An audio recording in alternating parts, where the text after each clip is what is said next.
Hi students, welcome back to Max video classes. In this video, I am going to teach one most important definition. Let us see. The definition is Pythagorean triplets. Okay, so a triplet M, N, P of three natural numbers M, N and P is called a Pythagorean triplet if M square plus N square is equal to P square.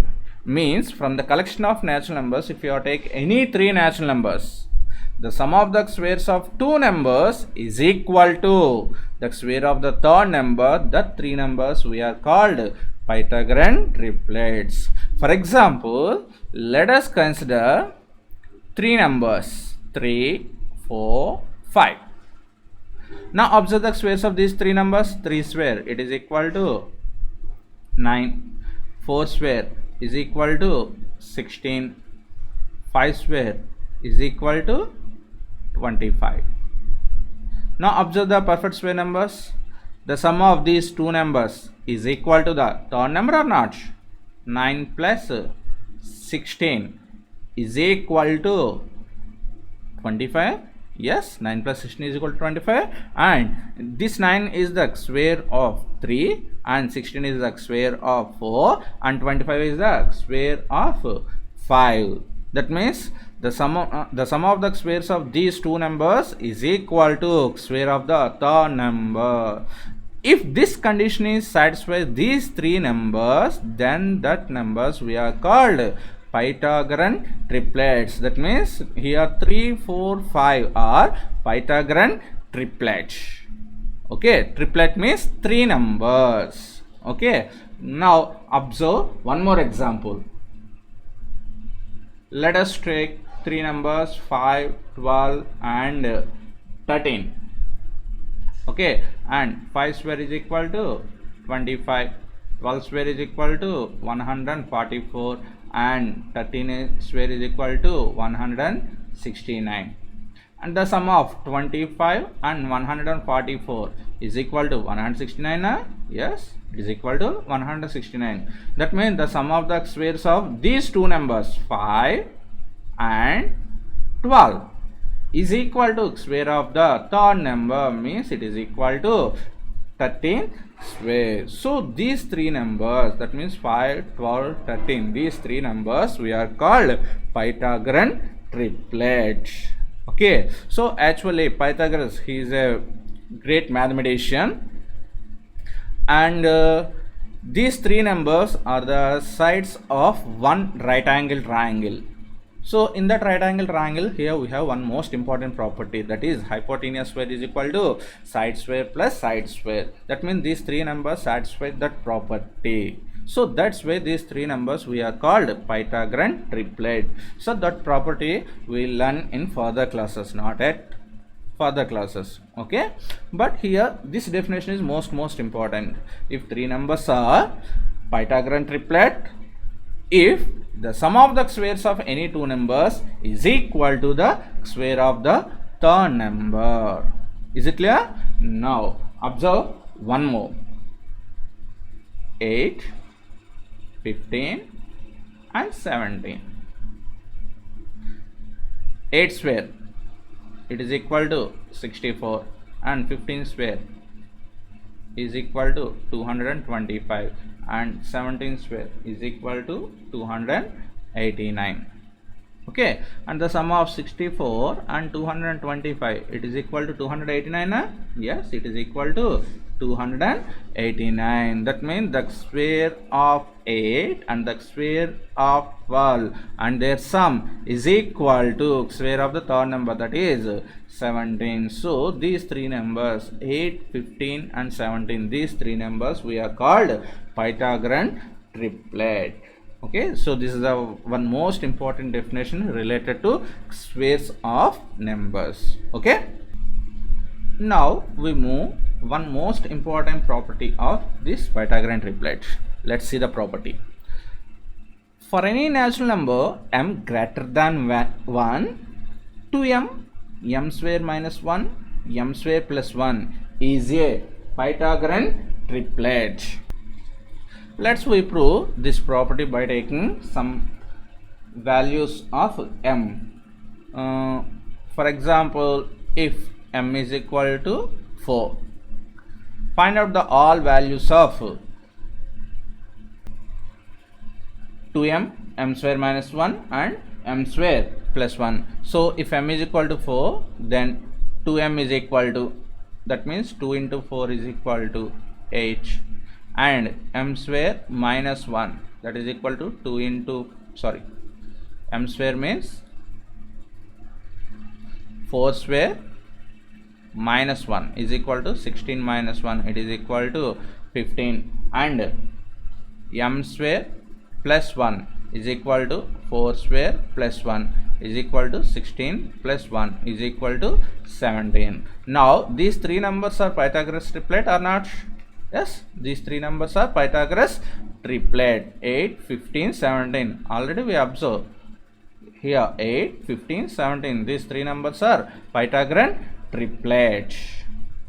Okay, so let us take another value of m. So by taking m is equal to 7, then 2m is equal to 2 into 7, 14, and m square minus 1 is equal to 7 square minus 1, 49 minus 1. 7 square is equal to 49 minus 1, it is equal to 48, and m square plus 1, it is equal to 7 square plus 1, it is equal to 49 plus 1, it is equal to 50.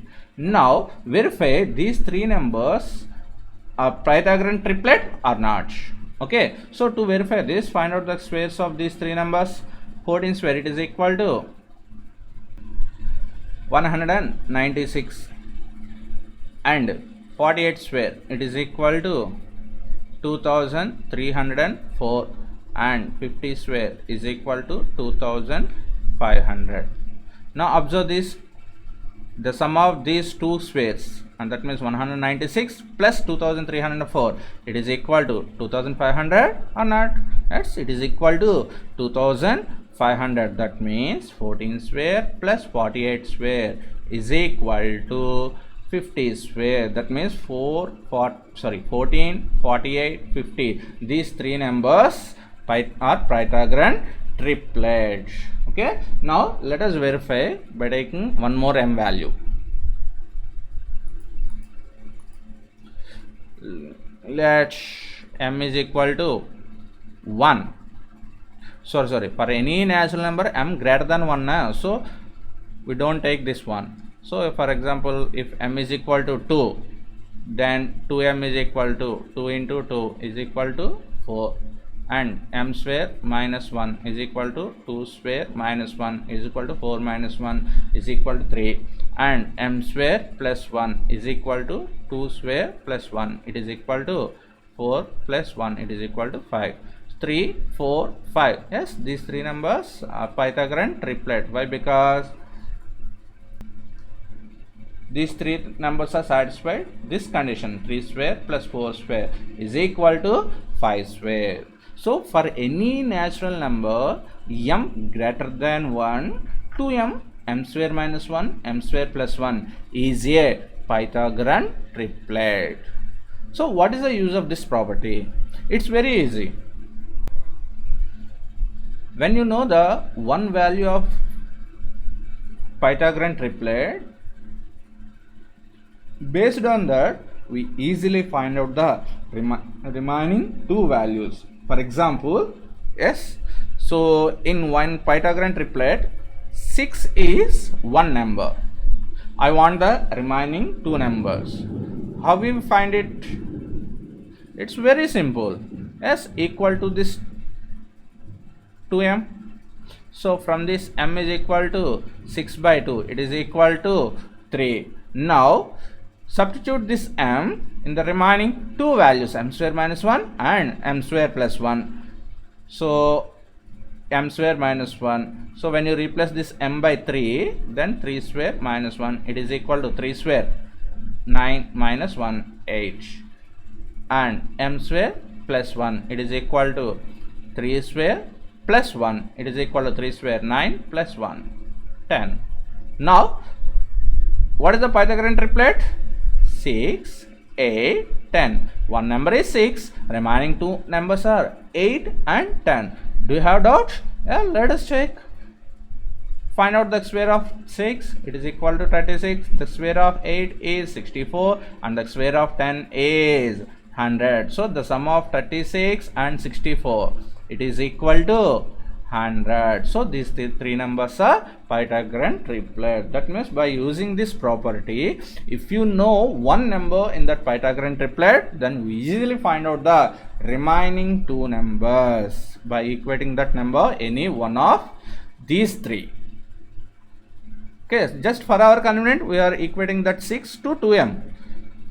Don't follow the same process. Yeah, you are equating this 6 to any one of these. For our convenience, if you equal to this 6 to m square minus 1,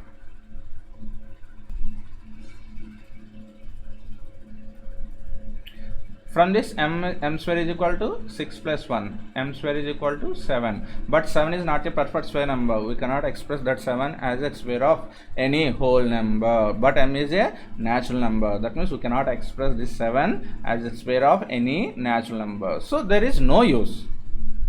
And in case if you equal to this 6 to m square plus 1, then m square is equal to 6 minus 1. M square is equal to 5.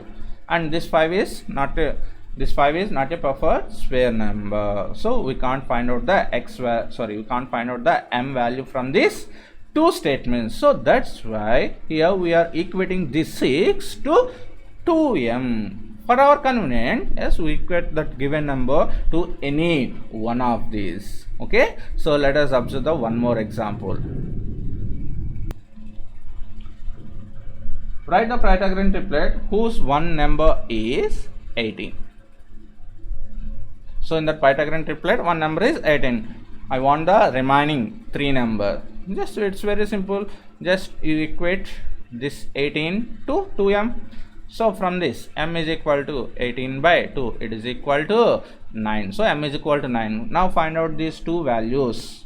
M square minus 1, it is equal to 9 square minus 1, 81 minus 1, it is equal to 80, and m square plus 1, it is equal to 9 square plus 1, it is equal to 81 plus 1, it is equal to 82.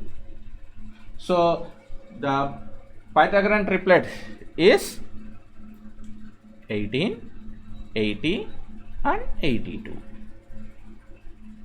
Clear?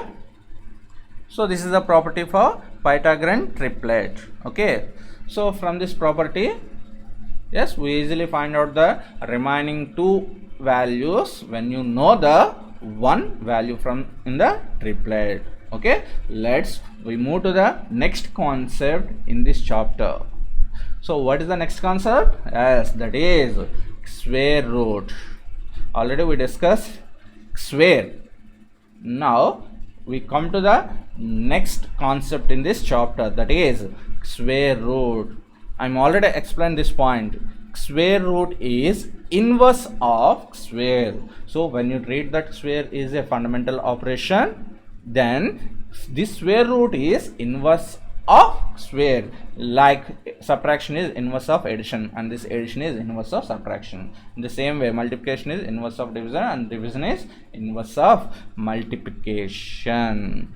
Okay, like that, square is the inverse of square root and square root is the inverse of square.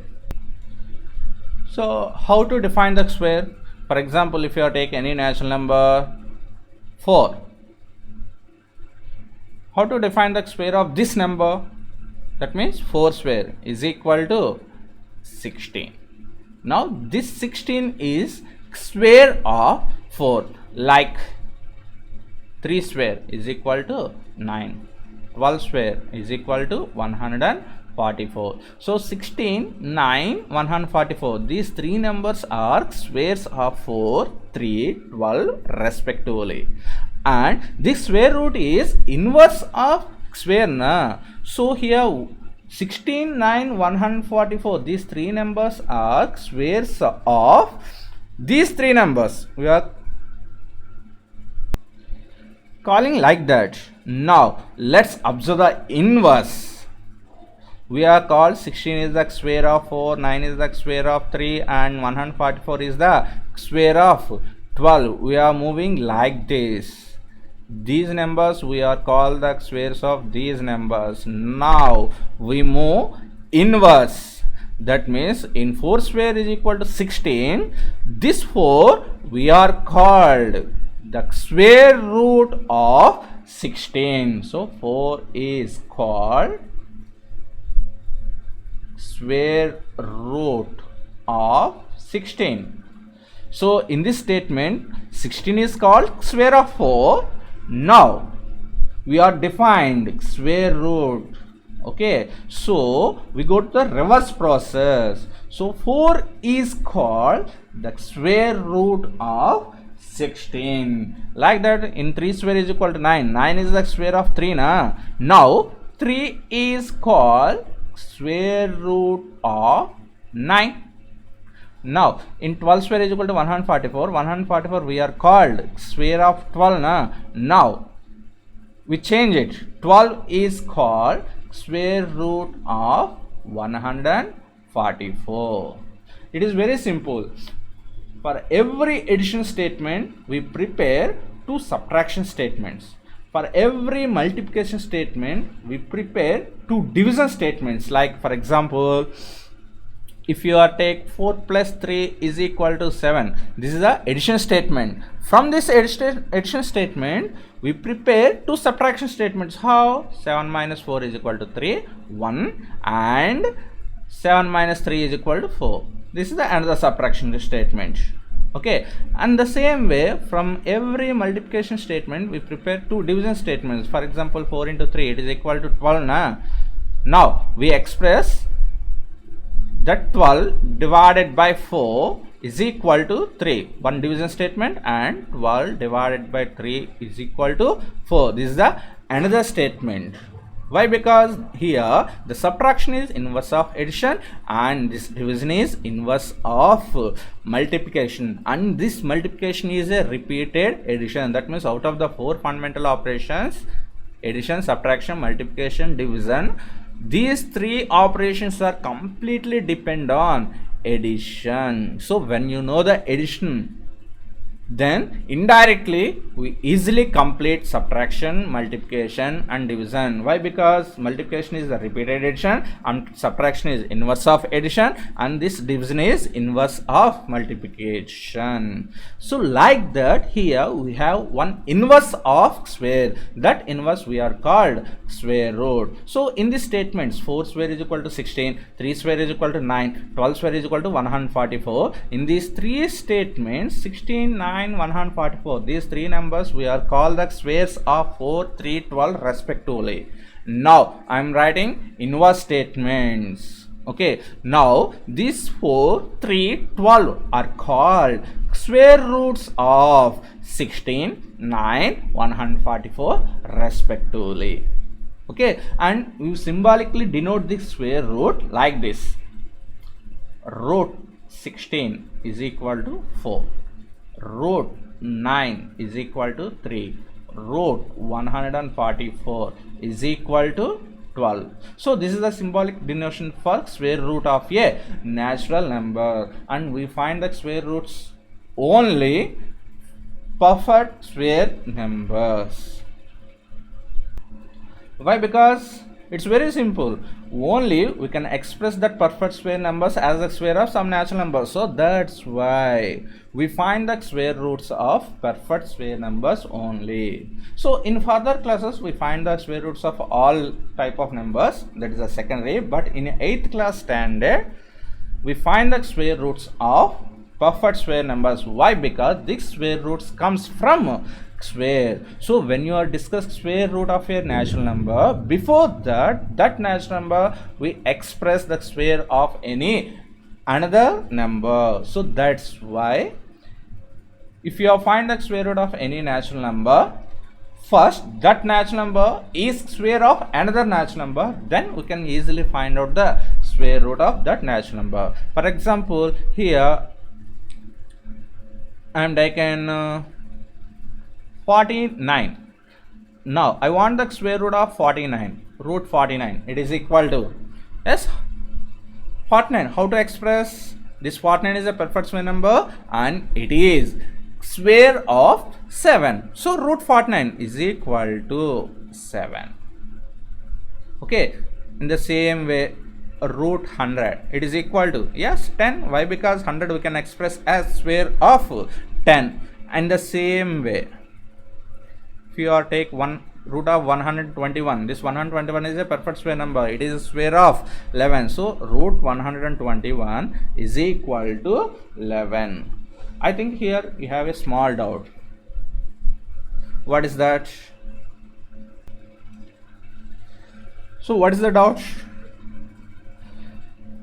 Sir, we express any natural number as the square of only positive numbers.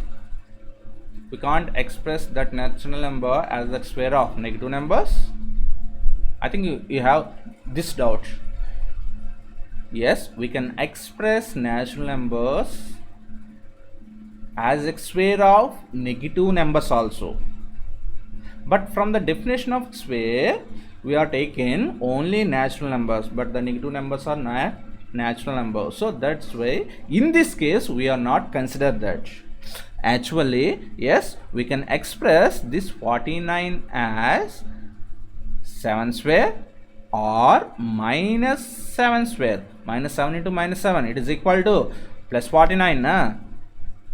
That means we can express this 49 as 7 square or minus 7 square. So when you find the square of any natural number, yes, here we have two square root values. One is positive and another one is negative. But in this section, that means in this 8th class, we consider only positive square root values.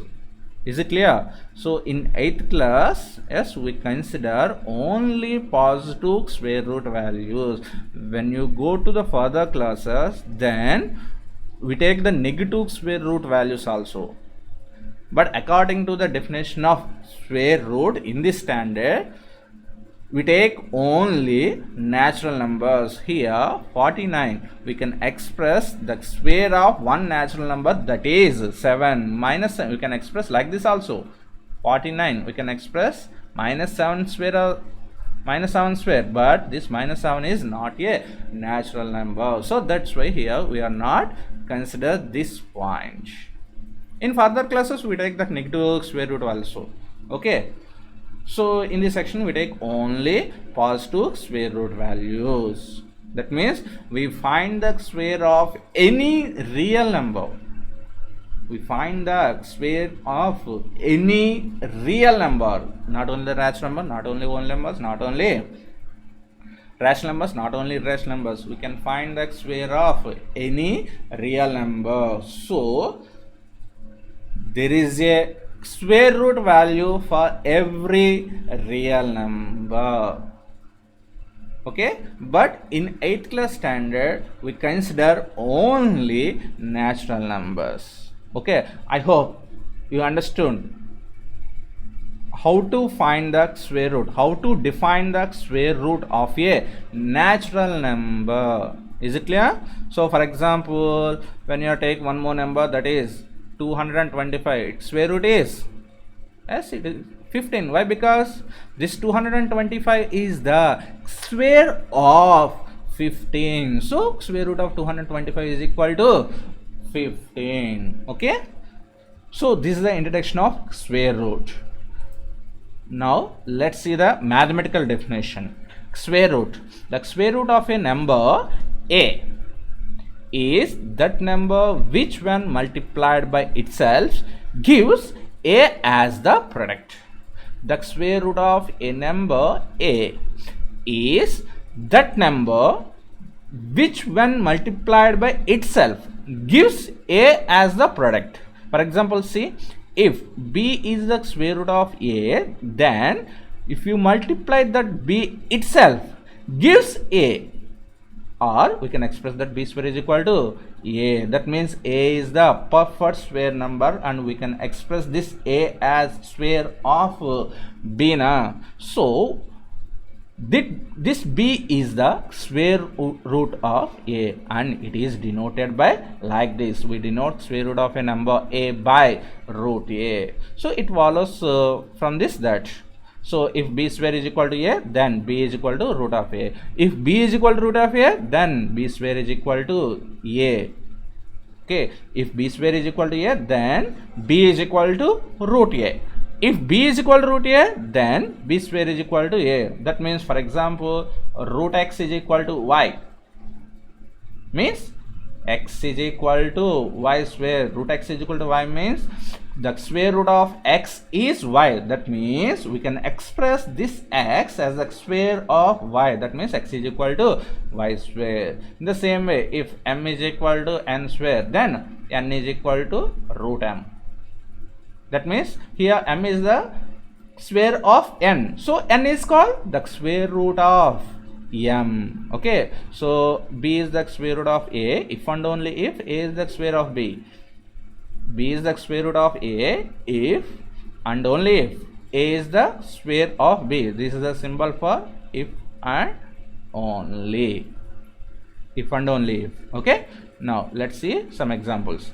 Square root of 4 is 2 because we can express that 4 as 2 square. Square root of 9 is 3 because we can express that 9 as 3 square. Okay, now you understood what is the difference between square and square root. Here the square root is inverse of square.